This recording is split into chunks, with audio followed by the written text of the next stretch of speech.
Bonjour, Ludovic Leclerc, votre analyste pour Belgian Investor, et voici la mise à jour en vidéo de mon avis concernant le S&P 500.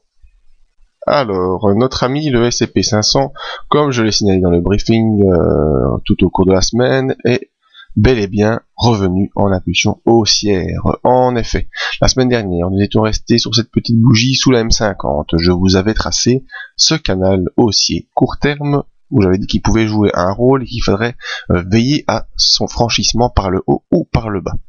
Eh bien, lundi, on est venu chercher le bas de ce canal, comme j'avais signalé. C'est la force de résistance, le fort support des 1365. Je suis content qu'il ait tenu parce que c'est vraiment mon point d'inversion principal pour la tendance moyen terme du S&P 500. Donc tant qu'on reste au-dessus de ça, moi j'ai pas trop d'inquiétude pour la suite. Je reste toujours haussier. Et on est revenu donc au bas de ce canal haussier court terme.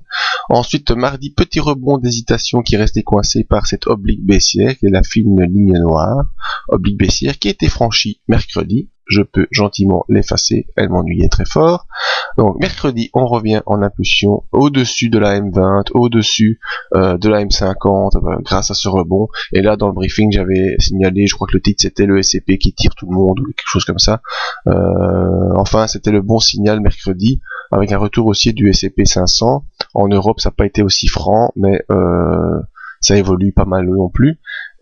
Jeudi, on est même sorti de ce canal de belle manière. Ah oui, je crois que c'était donc vendredi matin que j'avais dit le S&P qui allait tirer tout le monde.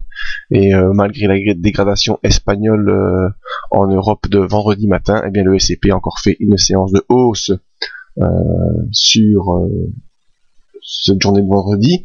Et le CAC 40 également a terminé haussier malgré la dégradation de la dette espagnole. Donc dans le court terme, nous sommes bel et bien dans une jolie impulsion haussière, sortie du canal haussier court terme, donc accélération probable vers les 1422.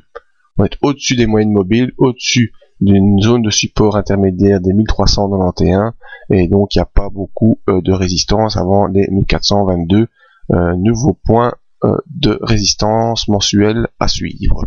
Voyons nos indicateurs qui, je n'en ai pas de doute, doivent être bons. En effet, notre MACD au-dessus de son signal qui se retourne à la hausse, le tout au-dessus de 0. Tout ça, ce sont des bons signes de retournement haussier pour le cours. Le RSI, qui nous note la force d'impulsion du cours, est toujours dans sa zone neutre actuellement entre 40 et 60, mais se dirige vers la zone d'accélération haussière entre 60 et 80. Donc à surveiller, un retour du RSI dans cette zone pourrait encore donner une impulsion haussière plus marquée. Le stochastique, ben lui, il a suivi l'impulsion qui était en cours depuis le début de la semaine et arrive dans sa zone de surachat. Le signal est toujours bien au-dessus de, bien haussier, parallèle au stochastique, donc l'impulsion haussière est à son maximum. Alors très important maintenant, l'OBV, eh bien voilà, ça c'était le bon signal que moi j'attendais. C'est fait lors de la séance de jeudi, je pense.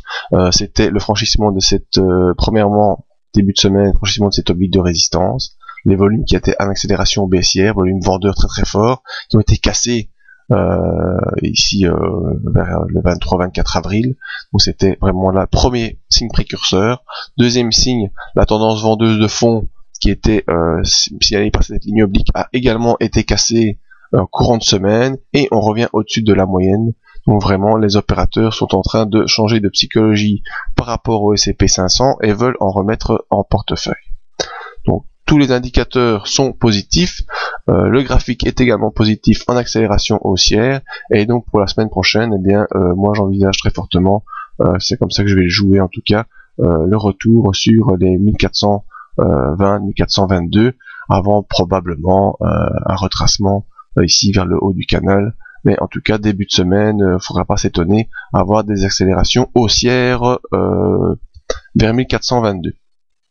Donc voilà, l'objectif haussier du S&P 1422, zone de support 1400-1390 en cas de consolidation précoce ou de consolidation après atteinte de l'objectif.